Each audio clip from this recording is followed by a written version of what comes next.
দীর্ঘদিন ধরে সব জল্পনা কল্পনার অবসান ঘটিয়ে আজ বিবাহ বন্ধনে আবদ্ধ হচ্ছেন জনপ্রিয় কণ্ঠশিল্পী জেফার রহমান ও পরিচিত উপস্থাপক রাফসান শাবাব।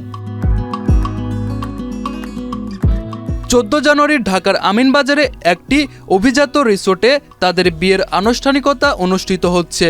বিষয়টি নিশ্চিত করেছেন উভয়ের ঘনিষ্ঠ একাধিক সূত্র।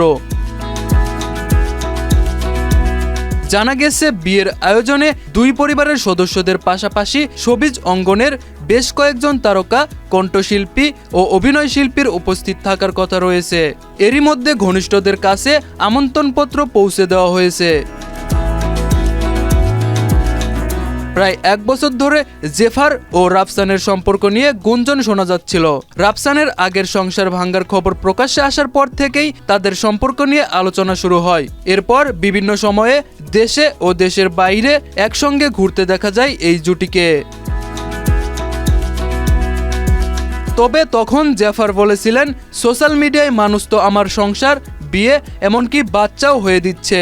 অবশেষে জল্পনা রূপ নিল বাস্তবে। দীর্ঘদিনের বন্ধুত্ব থেকেই একে অপরকে জানাশোনা, আর সেই বন্ধুত্বই ধীরে ধীরে রূপ নেয় ভালোবাসায়। আজ সেই ভালোবাসার আনুষ্ঠানিক পরিণয় ঘটছে। শোবিজ অঙ্গনে এই বিয়েকে ঘিরে রয়েছে ব্যাপক আগ্রহ ও শুভকামনা। রাব্বি হাসান, মাই টিভি।